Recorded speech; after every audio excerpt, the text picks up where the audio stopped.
Hi, would you like to know how to extract and open zip file on your iPhone? Then don't forget to watch this video until the end. So, as a first step, we would need to, of course, download the zip file on our phone.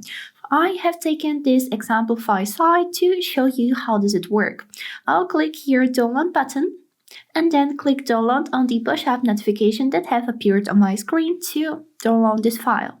Then to find our downloaded file, here we would need to take a look on this web domain where on the left side we got this little download icon. And by clicking on it, here you can see that we have downloaded this sample file. And here we would need to click on this tab downloads to find all of the downloaded files here.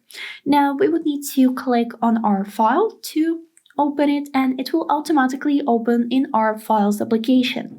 Now to extract it and see what's inside of the zip file, we would need to simply click on it. And yes, this is it. We would need to simply click on the zip file to extract it to the folder.